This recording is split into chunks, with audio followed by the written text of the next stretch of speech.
Muy buenas noches, buenas tardes, estudiantes.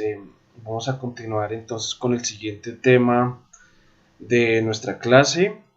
Eh, es lo que tiene que ver entonces con lo que es el equilibrio de una partícula en dos dimensiones. ¿Vale? La vez pasada nosotros entonces vimos eh, lo que son los vectores, adición de vectores, cómo descomponer los vectores en dos dimensiones, ¿sí? Estamos utilizando la notación IJ, ¿sí? Por ahora. I para componentes en X, J para componentes en y el vector K para componentes en Z. Bueno, todavía no hemos visto nada en tres dimensiones, pero pues lo hemos mencionado hasta ahora que es con K. Entonces vamos a hablar de lo que es el equilibrio de una partícula. Entonces cuando hablamos de una partícula, nosotros nos estamos haciendo referencia es a un punto como aquí en donde se ve en esta figura 241, esta de aquí. Eh, Nosotros a veces en los elementos mecánicos necesitamos entender qué pasa en algún punto de la estructura donde confluyen varias fuerzas que están actuando en ese punto como tal. Entonces cuando estamos hablando de ese punto es cuando nos referimos a esa partícula. ¿Sí? Entonces vamos a hablar de lo que es el equilibrio de una partícula o de un punto, ¿sí?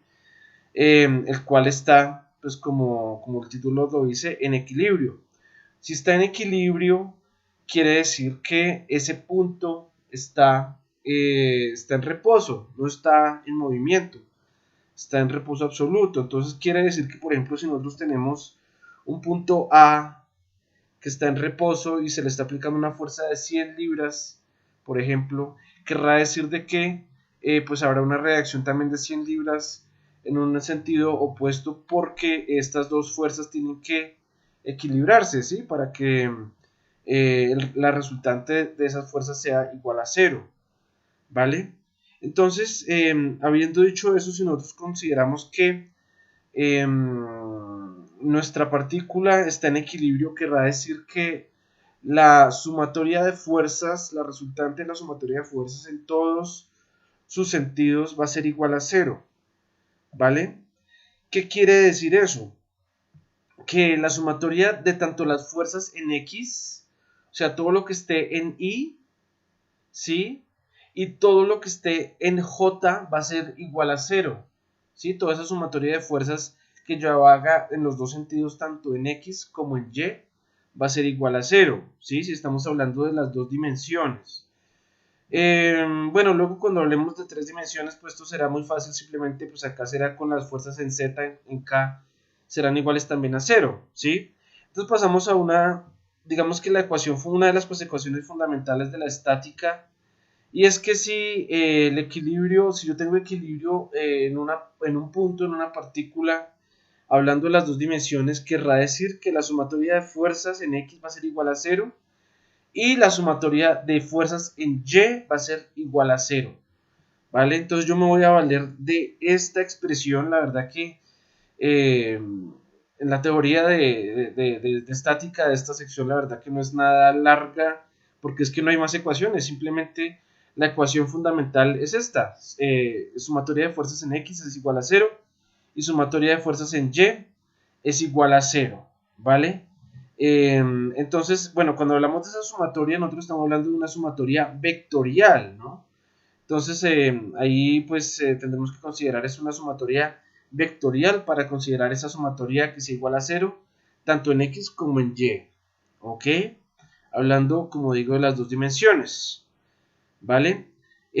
Habiendo hecho ese preámbulo, nosotros entonces podemos, bueno, utilizando la teoría de vectores que hemos visto hasta ahora de sumatoria de vectores, podemos combinarlas con este enunciado, digamos, fundamental de estática para nosotros empezar a resolver problemas. Vamos entonces a empezar a ver problemas. Vamos a ir viéndolos uno por uno, digamos, va a ir yendo de lo más sencillo a lo más complejo, ¿vale? Entonces vamos a empezar pues con una cosa pues bastante sencilla. Entonces vamos a empezar con este problema, ya llevándolo bueno aquí al Excel, mi tablón de Excel. Entonces el problema es el siguiente. Tenemos, este es el diagrama del problema, ¿sí? Entonces el problema dice lo siguiente.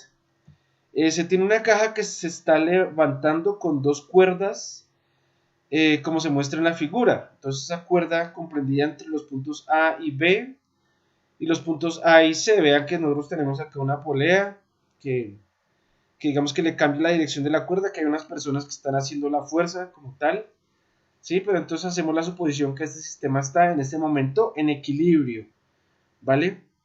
Hay que hallar las tensiones de ambas cuerdas, o sea, la cuerda AB y de la cuerda AC. Sí se sabe que la caja pesa 75 kilogramos, ¿ok? Entonces, vamos a ver cómo sería esto. Entonces, como he dicho hasta ahora, estamos estudiando estática de partículas en dos dimensiones. Entonces, nosotros tenemos que hallar esa partícula, ese punto en el cual nosotros vamos a hacer esa sumatoria de fuerzas, ¿vale? Ese sería casi que nuestro primer paso. Bueno, nuestro primer paso en un problema de estos es entender qué nos están preguntando. Acá nos están preguntando cuál es la tensión tanto en la cuerda BA como en la cuerda AC, sabiendo la tensión producida por esta tercera cuerda que es la que está alzando la caja. ¿Sí? Esa tensión de esa cuerda que está alzando la caja será precisamente el peso de la caja, que es de 75 gramos, perdón, 75 kilogramos, ¿vale? Entonces nos está preguntando la tensión de la cuerda. El problema lo podemos hacer tanto, como hablábamos en nuestra discusión de unidades, nosotros podemos hacerlo tanto en kilogramos fuerza como en newtons. Vamos a escoger hacerlo en newtons. Entonces vamos a transformar ese peso en newtons, entonces si esa masa de 75 kilogramos en newtons, entonces vamos a hacer 75 kilogramos por 9.81 es igual a 736 newtons. Entonces ya tenemos el peso de la caja, tenemos entonces la tensión de esa cuerda que está atada a la caja. Entonces ya entendemos que lo que nos preguntan, el siguiente paso es escoger ese punto en el cual están confluyendo todas las fuerzas. Vean que acá entonces tenemos tres puntos, tenemos el punto B, tenemos el punto A, tenemos el punto C. En el punto B, digamos que solo tendríamos una sola tensión, no es tan interesante. Lo mismo que el punto C. Vean que en el punto A están confluyendo las tres tensiones, ¿vale? Por lo cual nuestro diagrama de cuerpo libre para este problema de estática de partículas en dos dimensiones, pues escogeríamos ese punto como el punto A. Entonces el siguiente, bueno, ya llevamos un paso, entender el problema. Otro paso entonces es entender cuál es el punto donde debemos hacer el diagrama de cuerpo libre. Tercer paso entonces sería eh, realizar este diagramita, digamos gráfico, poniendo el punto y poniendo las fuerzas que están confluyendo en ese punto, ¿vale?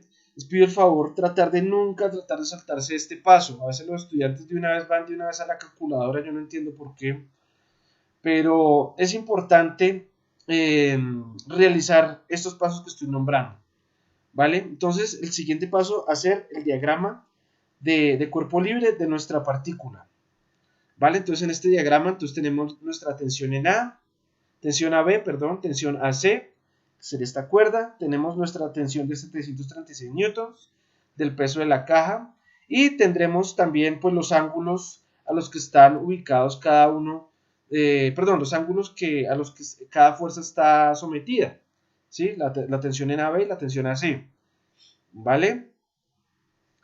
Ya tenemos entonces nuestro diagrama de cuerpo libre. Vean que entonces ya tenemos unos vectores de cada fuerza que nos indican cómo se están comportando los vectores en ese punto donde escogimos hacer el diagrama de cuerpo libre A, ¿vale? Luego de haber hecho esto, nosotros, ¿qué haríamos? Tendremos que hacer una sumatoria en X y otra en Y y despejar. Bueno, nosotros básicamente lo que vamos a hacer es aplicar la ecuación que hemos acabado de ver fundamental de la estática, sumatoria de fuerzas en X igual a 0 y sumatoria de fuerzas en Y igual a 0. Entonces, dependiendo de este diagrama, entonces nosotros haríamos cada una de las dos sumatorias. Entonces empezaríamos con la sumatoria de fuerzas en X, que sería este primer renglón que tenemos aquí. De pronto no lo puse como tal. Ah, bueno, sí, perdón, sí lo puse. Sumatoria de fuerzas en X sería esta que tenemos aquí. Entonces sería coger este diagrama y tomar todas las fuerzas que estén actuando en el eje X.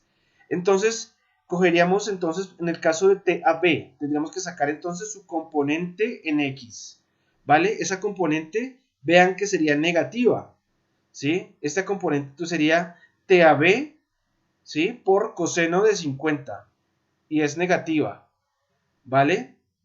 ¿Qué otra fuerza tenemos? Esta de 736 está totalmente en el eje Y, por lo tanto no tiene ninguna componente en X, no la consideramos.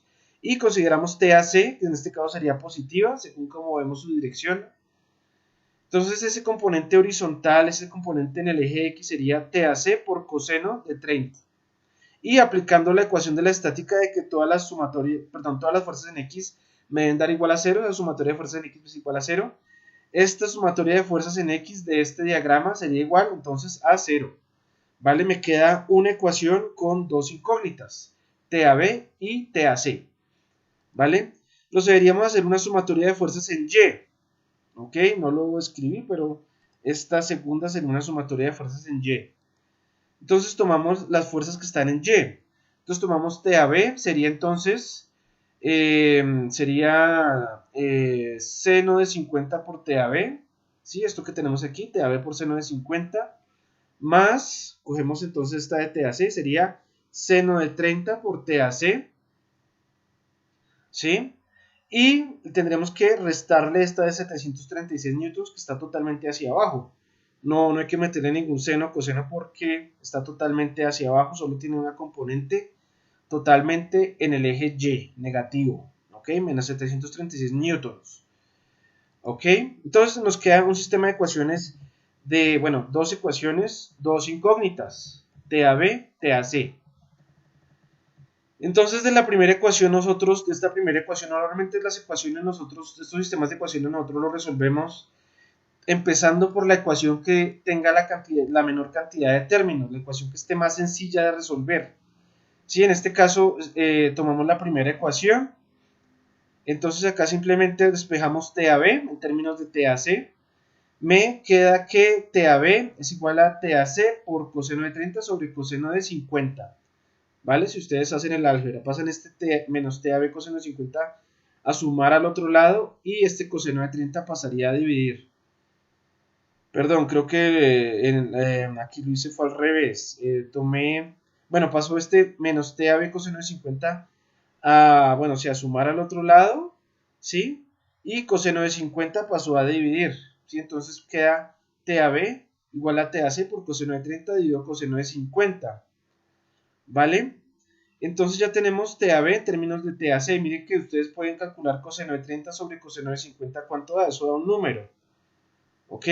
Entonces nosotros reemplazaríamos esta igualdad de TAB, entonces reemplazamos esto en la segunda ecuación, entonces lo reemplazaríamos aquí.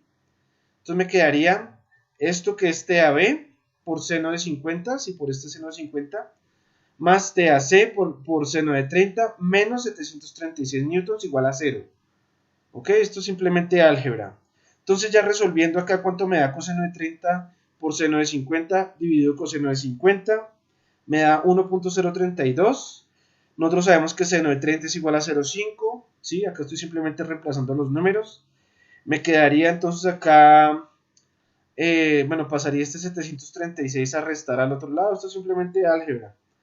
Y sumo 1.032 más 0.5, o sea, me queda 1.532.